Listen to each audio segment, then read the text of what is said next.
one lead connected.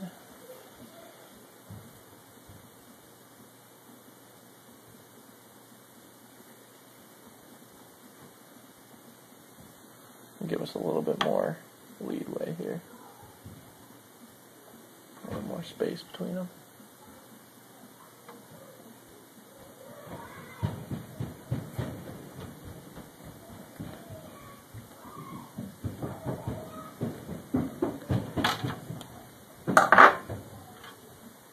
Okay, now we have them both connected here, ready to go. Now what we're going to do is I have the base sitting on the back side of this case here just to hold it up. Now I have two hands. The camera guy's not helping, so we have negative here, which we made white. So ready to put this on here.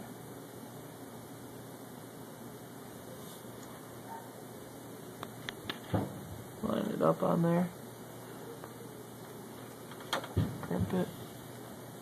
Done. And then we have positive, which obviously made red. And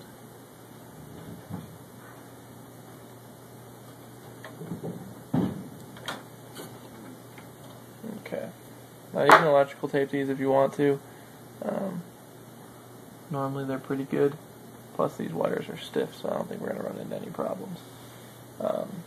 Now next we can grab our fan that we have. Now I didn't cut this fan, I told you I was going to show you how to do it. We do have a lot of dust on here though. The brown and red wire here are the positive leads of this fan. These fans are 12 volt fans, DC 12, both of them. The Xbox runs them at about 5 to 6, give or take. Now as the temperature rises, it will turn these on a little bit higher. Now as we all know, obviously, that plan does not quite work out when the Xbox starts to overheat. So, what you can do too is, you can lead these to, you can solder two more wires onto there, where I showed you the positive and negative, and solder it onto here, the positive and negative. Or actually just the positive. You don't need to cut the negative wires at all. There's ground right there. So you can solder a positive wire straight to these two positives. Make sure they're two separate wires though. So then you get a good connection there. That'll run these at 12 volts, but like I said, it will be a little bit louder. So now we're just going to put this in. Normally I plug this in first, just to make sure sometimes the fan gets in the way. You gotta try to plug it in without the fan in there. It'll be a little bit easier. Now we're gonna set the fan in here. Show it through those holes. Goes into both. Maybe try to move these wires out of the way a little bit. They may get in the way just a tad.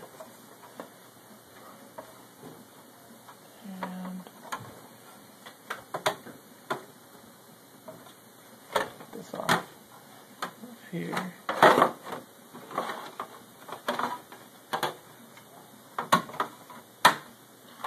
Snap the fan in just like that. My wires got in the way just a tad.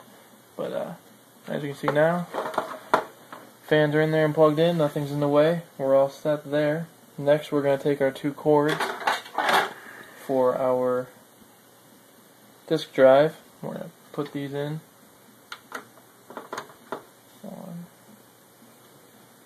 This is the one that you want to be careful of. If you bend it too much, stretch it too much, whatever the case is, it can short out and it will cause red ring.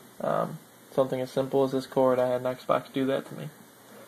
Just because I'd actually cut the 12 volt power and put it together, and it didn't reach as much as it did because I lost some length and it red rings. So I got to try to fix that wire now.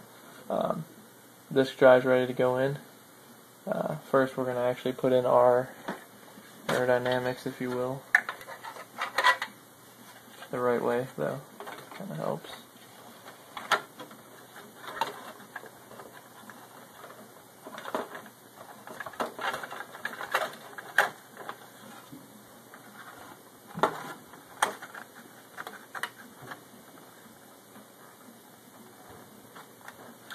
We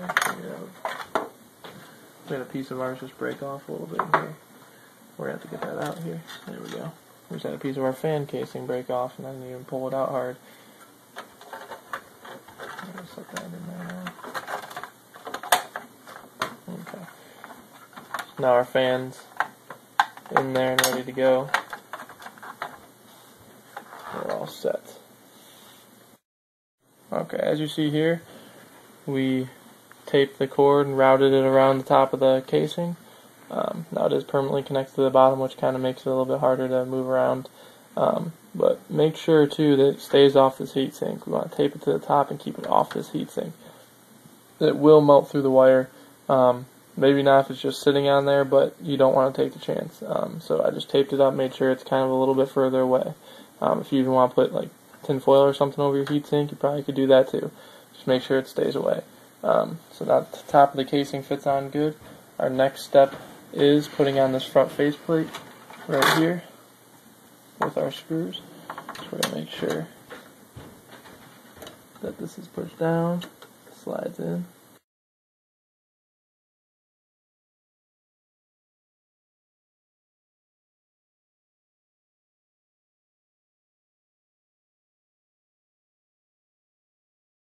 Next step is going to be taking our small T9 and screwing in the 3 screws that do belong in the front of this.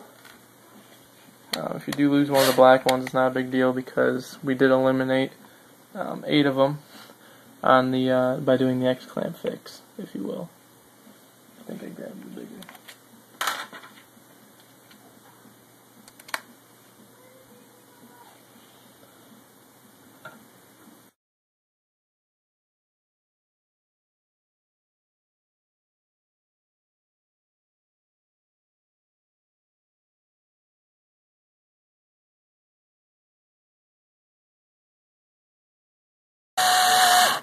And there's no need for it. It doesn't need to be that tight. So now we have time to put on our plastic power piece here.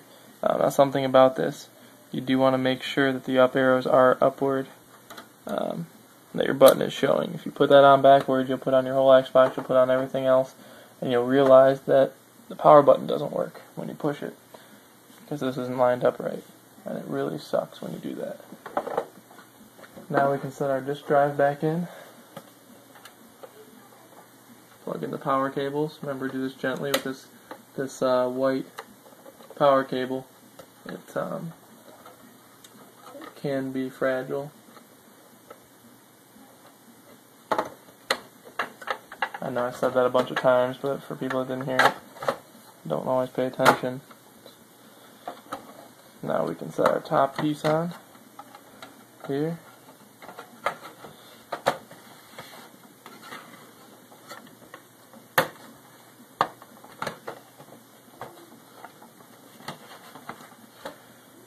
And we are actually at this point able to plug it in and test it. Before I do so, I am going to put on this eject key. Once again, this is one of those things that you'll have to take apart another thing that you already did if you don't put this on right this second.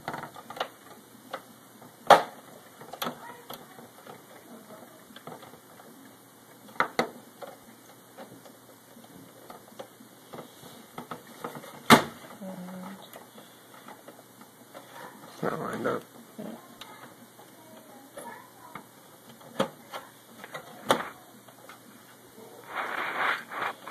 You do need to line this up properly too before you do so. Sometimes drilling it does make it kind of hard to line up, so you do want to make sure that all the screw holes are lined up properly, or else it will not want to fit.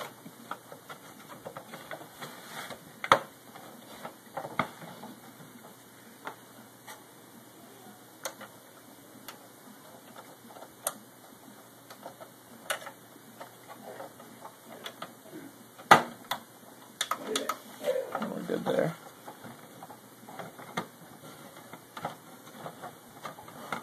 And then we will mess with the back here, getting it lined up into place.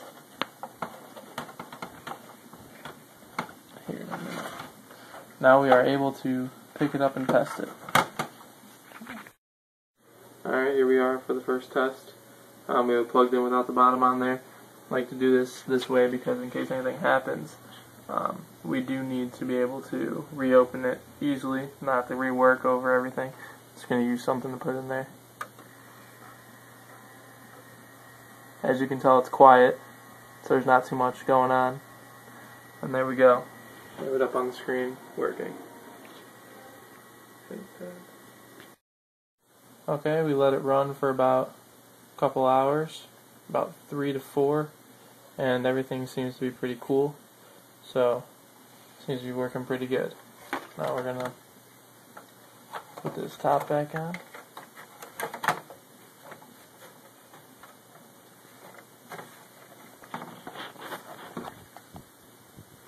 think we're good there. Now we're gonna flip it over, put in the silver screws again.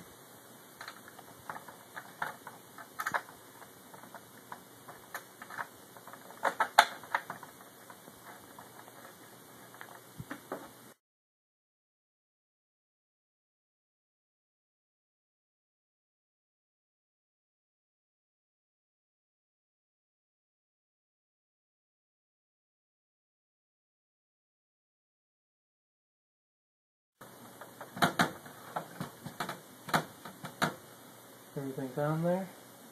Now we're able to do the bottom. Make sure you put on the eject button too, by the way.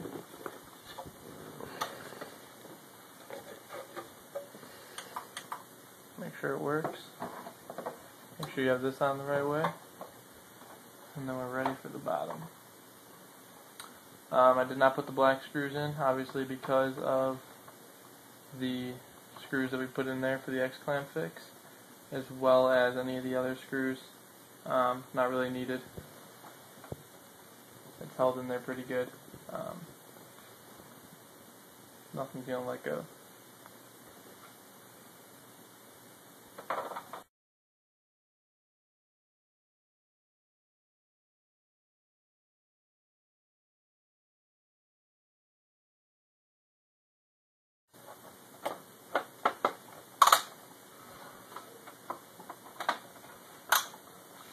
You're going to hear all the clicks, every click for every little clamp on there. Now we have the front completely on. Now that we have that on, we're going to want to put on these sides next.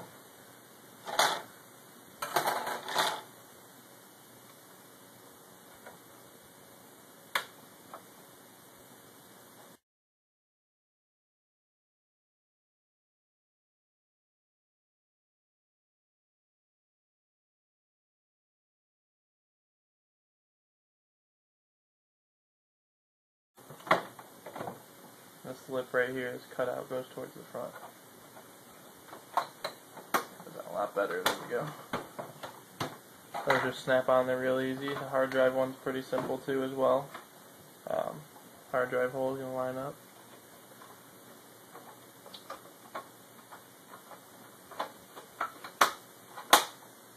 Make sure all of them are snapped down. Now you're ready for your faceplate.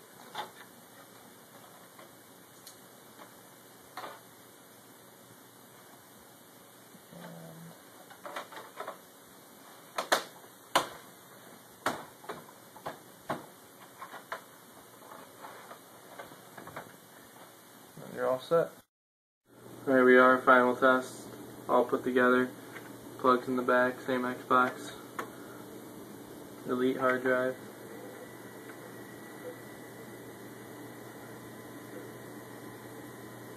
And there she goes. This drive works. 4's in there. Ready to work.